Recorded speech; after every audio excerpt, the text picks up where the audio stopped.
Salut! Bienvenue dans cette nouvelle vidéo. Donc aujourd'hui, on va parler séries. J'ai 17 séries à vous présenter. Et dans ces 17, il y a...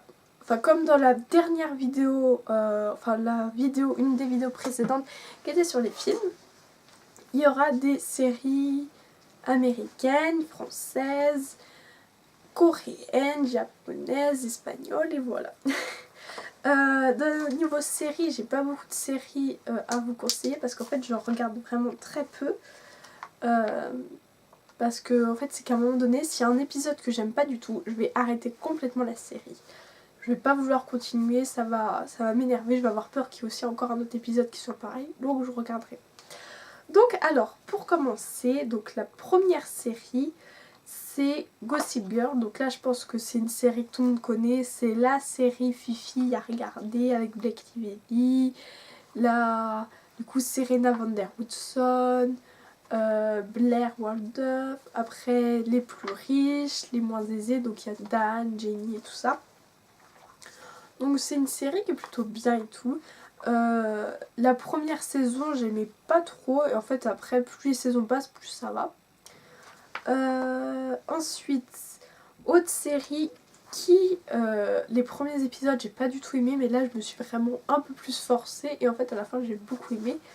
C'est La Casa de Papel. Donc là aussi j'ai pas besoin de faire de résumé, tout le monde connaît, c'est la série populaire en ce moment parmi les jeunes. Voilà.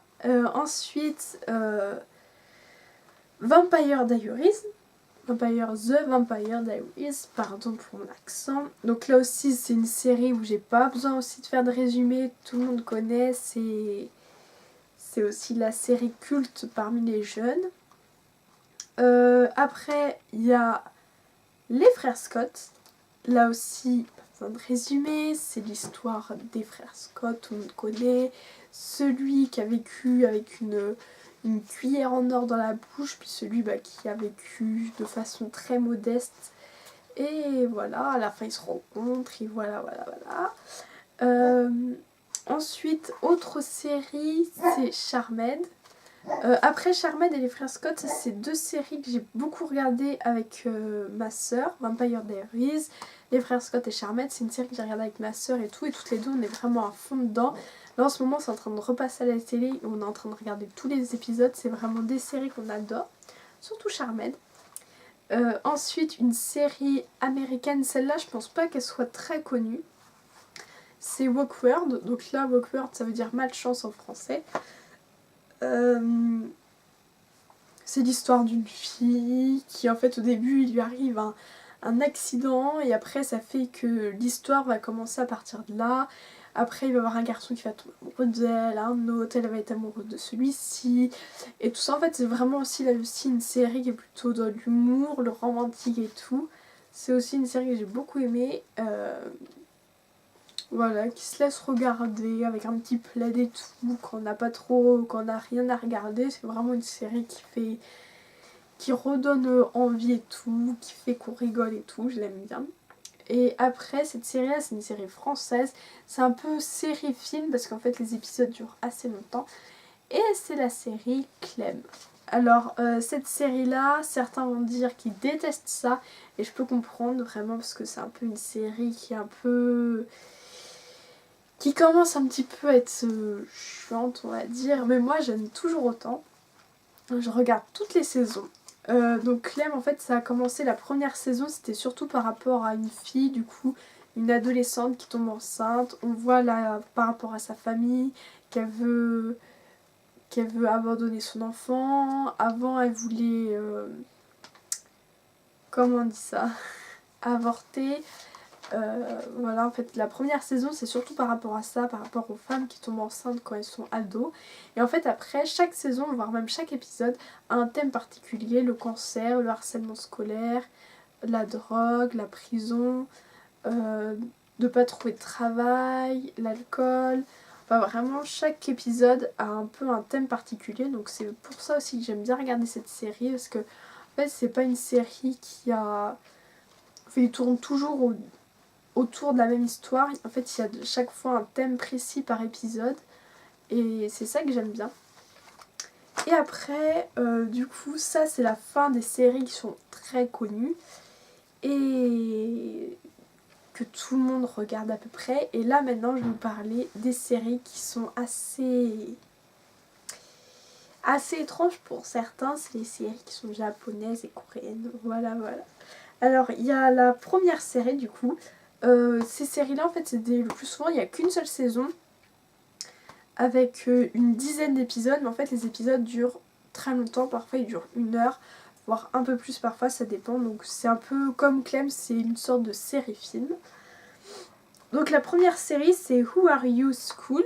Donc là, après, c'est une série, celle-ci, c'est plutôt porté sur tout ce qui est harcèlement scolaire, mais harcèlement niveau très très haut. Harcèlement, suicide, romance, orphelinat, les orphelins. Voilà, c'est une série qui est vraiment... Enfin, elle est bien et tout. On voit l'harcèlement scolaire au début, vers la fin aussi, le mensonge. Il y a aussi du mystère. Donc celle-ci, elle est plutôt bien. Ensuite, il y a The Heirs. Désolée pour l'accent anglais. Et en fait, ça veut dire le royaume, enfin, tout ce qui est... comment dire ? En fait, c'est une fille qui est pas du tout, enfin, qui est vraiment très dans une famille très modeste, voire même moins que modeste, qui est pauvre.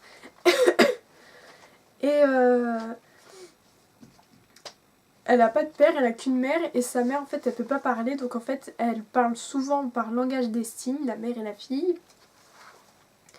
Et en fait, la mère travaille comme domestique dans une famille qui est très riche. Et cette famille-là, elles ont... Du coup, il y a le père qui a un fils et qui a aussi un autre, mais les deux enfants, ils n'ont pas la même mère. Et là, en ce moment, le père vit... enfin, il a une autre femme. Et cette fille, du coup, qui est pauvre, en fait, elle est avec ses parents, enfin, elle est avec sa mère et tout. Elle est dans un lycée, tout ce qu'il y a de plus normal. Et elle a ses amis. Enfin, elle en a pas beaucoup, elle en a un, elle a son meilleur ami. Et à un moment donné, en fait, la mère la mère du plus jeune des fils de la personne qui est riche, j'espère que vous arrivez à suivre, et ben, en fait, elle va proposer à la fille de surveiller son fils en allant dans le lycée de l'élite. Donc c'est un lycée qui est pour les riches, il n'y a que des riches et tout. C'est l'élite de l'élite de l'élite. Et donc elle va là-bas, la fille, et en fait, elle rentre dans un monde où c'est que c'est que du luxe, quoi. Ils ont des montres, des voitures et tout, un chauffeur par personne, des limousines, juste comment dire ça, pas le costume, mais en fait ils ont un uniforme, voilà, juste l'uniforme, ça coûte mais très cher. Et en fait du coup ça va être la fille pauvre qui va rentrer dans cet univers là. Et il y a aussi une histoire d'amour, il y a un triangle amoureux et tout ça. Et en fait, c'est vraiment ça, c'est ma toute première série coréenne que j'ai regardée et que j'ai vraiment adoré. Donc voilà. Ensuite, il y a comme série, et aussi c'est aussi un film, c'est Koizora. Donc ça, c'est japonais et ça, c'est vraiment super triste là aussi. Enfin, après, je vais vous dire un juste après qui est encore beaucoup plus triste. Et en fait, cette série-là, en fait, on voit du coup la fille qui, elle est plutôt timide et tout. Le garçon qui est populaire, il tombe amoureux. Et en fait, à un moment donné, il va voir quelque chose qui va faire que ça va être triste. En fait, ils vont, lors de la première fois ou de la deuxième, je sais plus, en fait, ils vont pas utiliser de protection et elle va tomber enceinte. Et quand elle va le dire au garçon, bah, en fait il va un peu se renfermer, puis après il va dire qu'il va être content. Et en fait là, il y a une fille qui est amoureuse de ce garçon là, et en fait elle va taper la fille, et elle va perdre son bébé, et après ça va enchaîner des choses. Le garçon va apprendre qu'il a un cancer et tout ça, et la fin est vraiment trop triste. Ça c'est la première série que j'ai regardée, et c'est dans celle-ci au début je rigolais parce que j'étais pas habituée à regarder des personnes japonais, j'étais pas habituée à regarder, à entendre parler, donc j'étais en train de rigoler au début. Et en fait à la fin quand je me suis mise dans l'histoire, j'étais vraiment à fond. Et à la fin mais j'étais en train de pleurer, mais pleurer. J'ai jamais autant pleuré pour une série et vraiment c'est quelque chose qui est très triste. Donc vous pouvez regarder si vous voulez. Ensuite, comme autre série japonaise, donc là aussi c'est une série très triste. Je vais vous mettre tous les liens, les titres en barre d'infos. Donc c'est Kami-sama Tsukochi Dek. Oui, j'ai un accent nul en anglais et en japonais coréen, c'est pareil, voilà. Cette histoire-là, c'est une histoire qui est aussi d'amour entre une lycéenne, donc c'est une lycéenne où elle a sa vie banale et tout. Ses amies, en fait,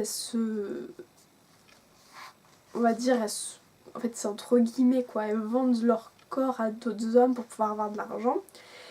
Et à un moment donné, cette fille-là, en fait, elle apprend qu'il y a en fait, elle a son ticket et tout qu'elle a mis dans son porte-monnaie. Et en fait, elle se fait voler son porte-monnaie avec le ticket pour aller à un concert du chanteur qu'elle adore plus que tout. Et en fait, pour pouvoir... Non. C'est pas ça. En fait, à la fin, elle va faire comme ses amis quand elle va apprendre qu'il va avoir un chanteur préféré qui va venir, mais que c'est très cher et que ses parents ils sont pas très riches. Elle va aussi vendre son corps à quelqu'un. Et ça va être la première et la dernière fois qu'elle va le faire. Après, elle va plus jamais le faire. Et en fait, pour ça, en fait, elle n'a pas utilisé de protection. Et en fait, plus tard, on va apprendre qu'en fait, cet homme-là, il avait le sida. Et en fait, enfin, il a le sida. Et en fait, il va lui... Ben, elle va aussi l'avoir. Et après, du coup, en fait, elle l'a pas appris tout de suite. Elle a eu de l'argent et tout. Elle a acheté son ticket. Après, elle s'est fait voler son porte-monnaie avec le ticket dedans. Et en fait, après, elle va s'en vouloir d'avoir vendu son corps à quelqu'un pour juste un ticket. Parce qu'en fait, à la fin, elle va même pas pouvoir l'utiliser comme elle se l'est fait voler. Et après, en fait, elle va rencontrer du coup le chanteur et tout. Je sais plus par quel moyen elle va le rencontrer et tout. Et ils vont tomber amoureux l'un de l'autre, il va y avoir une histoire d'amour, mais après, à un moment donné, elle va apprendre, en fait, elle va le faire avec ce garçon-là, mais ce garçon-là, en fait, il est plus vieux qu'elle, il doit avoir 10 ans de plus qu'elle, voire plus. Donc c'est un peu une histoire impossible, entre guillemets. Et à un moment donné, elle va apprendre qu'en fait, elle a le sida, et en fait, c'est à partir de là où ça va être vraiment super triste. La fin m'a fait aussi, mais tellement pleurer. Et voilà, donc il va y avoir une histoire d'amour et en fait quand elle va apprendre qu'elle a le sida, en fait ça va être compliqué. Et à un moment donné en fait elle va tomber enceinte du garçon, du chanteur qu'elle est amoureuse, où ils ont une histoire d'amour, elle va tomber enceinte. Et elle va avoir super peur que son enfant ait le sida. Le garçon lui il n'a pas eu le sida. Et après il va y avoir beaucoup d'enchaînements et tout, de moments mais qui sont tellement tristes. Et voilà, je vous laisse avec cette série-là si vous voulez regarder, mais elle est vraiment hyper triste. Parfois je la regarde et tout, je la re-regarde, mais je suis à chaque fois en train de pleurer tout le temps. Voilà, après comme autre série, il y a Orange Marmalade. Donc cette série-là, c'est par rapport aussi, il y a des vampires et tout, une histoire d'amour entre un vampire fille, un vampire homme et un humain, et voilà, c'est assez étrange cette histoire-là aussi, mais ça va, c'est bien, c'est aussi une histoire romantique. Après cette série-là, je dois avouer que je l'ai regardée que 2 ou 3 fois, mais j'ai accroché, voire sans plus. Après, celle-ci, c'est... Je pense pas que c'est japonais, je pense qu'elle est thaïlandaise celle-ci. C'est Summer's Desire. Donc là, en fait, il y a beaucoup de flashbacks entre le moment où elle est ado, la fille, et puis les garçons, et le moment où ils sont adultes. Donc en fait, il y a un triangle amoureux là aussi. Il y a la fille qui, elle, est plutôt pauvre, le garçon qui est riche, l'autre qui est orphelin, qui a été adopté par le père de la fille, et tout ça. Et là, il y a un triangle entre les trois. Et là aussi, c'est vraiment... Enfin, c'est une histoire d'amour et tout. C'est moins triste, mais enfin, à chaque fois, quand je rentre dedans, je suis vraiment à fond. Après, il y a High School Love One. Donc là, en fait, c'est une histoire qui est aussi assez étrange. C'est une histoire où il y a le garçon qui est... Enfin, un garçon tout à fait normal. Un autre garçon qui est aussi lui aussi tout à fait normal. Enfin, après, eux deux, ils ont un lien. Ils sont en fait demi-frères par alliance. Mais ils le savent pas du tout parce qu'en fait, le garçon... qui est plutôt gentil, il a été... sa mère l'a abandonné à la naissance, du coup lui c'est sa grand-mère qui s'en occupe, et en fait cette femme-là, elle a épousé un homme, et cet homme-là, il a un fils, et donc voilà, ils sont demi-frères par alliance, mais ils sont pas du tout au courant, et en fait vers le milieu de l'histoire, ils l'apprennent et tout, et puis voilà. Et évidemment, il y a la fille qui, elle, et c'est là où vous allez trouver ça étrange, en fait, elle, c'est un ange, un vrai ange, quoi. Elle est morte et tout, et en fait, elle est là pour aider les corps et tout à venir au paradis, et puis il y a aussi les petits... Enfin voilà, c'est tout. Et à un moment donné, en fait, il y a le garçon et tout, elle veut le suivre et tout. En fait, elle veut être humaine parce qu'elle aime bien la vie des humains. Et en fait, il y a le garçon et à un moment donné, il y a un choc entre les deux. Et ce qui fait qu'elle va devenir... Enfin, elle va devenir humaine, entre guillemets, parce qu'elle pourra toujours parler avec ceux qui sont les morts et tout. Et elle-même, elle pourra toujours utiliser ses pouvoirs magiques. Enfin, vraiment, ça, c'est une série aussi étrange. Mais elle est aussi très bien. Ensuite, il y a Anna Yoridango. Du coup, ça c'est plutôt japonais, si je me souviens bien. Je sais plus. Et là, ça c'est une série qui est par rapport à un manga et un anime. Et lui, en fait, c'est comme l'autre, celui que je vous avais dit, The Heiress. Cette fois, c'est pareil. C'est en fait une fille qui est vraiment pauvre, mais pauvre de chez pauvre. Et elle va rentrer grâce à une bourse dans un lycée où c'est des gens qui sont mais riches, qui sont l'élite de l'élite, où leurs parents ils ont plusieurs hôtels, plusieurs restaurants de luxe et tout ça. Et elle va rentrer dedans. Et évidemment là aussi il va y avoir un triangle amoureux entre deux gars qui sont très riches et puis elle qui est très pauvre et voilà. Et là il y a 2 saisons et un film. Donc là c'est aussi du romantique, il y a de l'humour et tout. Ensuite, il y en a, du coup là on est dans les 2 derniers, du coup il y a Endless Love. Donc là en fait c'est aussi, enfin c'est pas trop un triangle amoureux.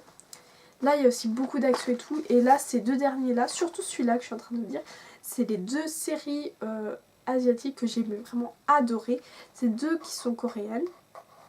Donc Endless Love en fait ça se passe à l'époque où en fait il y a beaucoup les gens qui sont très riches et ben ils ont le pouvoir sur les personnes pauvres.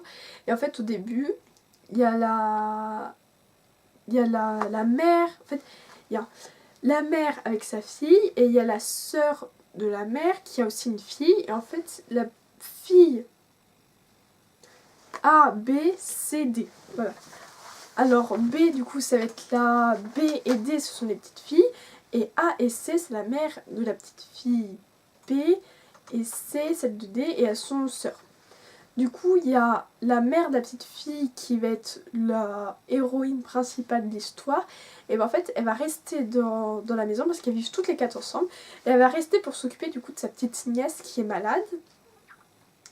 Et à un moment donné, en fait, il y a quelqu'un qui va venir pour la tuer, elle et la petite fille, en pensant que la petite fille, c'est sa fille et pas sa nièce.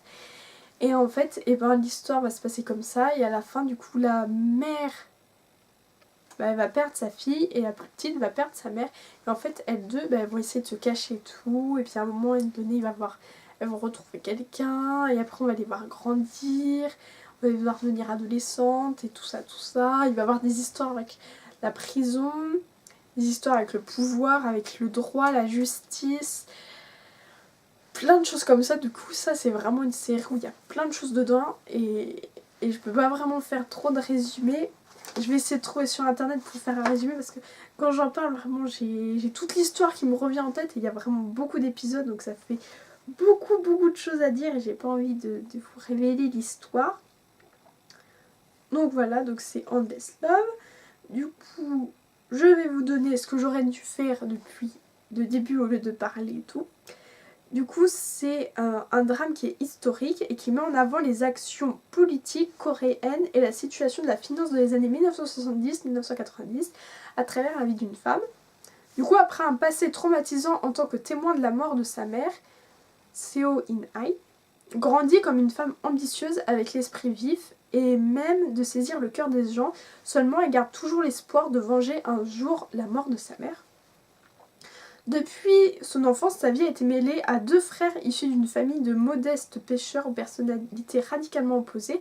Du coup, il y a un homme qui est plutôt ambitieux, ainsi que le fils aîné de la famille, et à l'inverse, son frère, qui est le cadet, et qui est, quant à lui, c'est un peu le voyou de la famille. Et du coup, le plus jeune, et même le plus grand, ils ont tous les deux était amoureux de la fille, mais après la fille elle est plutôt du côté du grand frère, quoi. Elle est plutôt amoureuse du grand frère et pas du plus petit. Pour elle le plus petit c'est son meilleur ami. Donc voilà, ça c'est le résumé de Endless Love. Et après l'autre,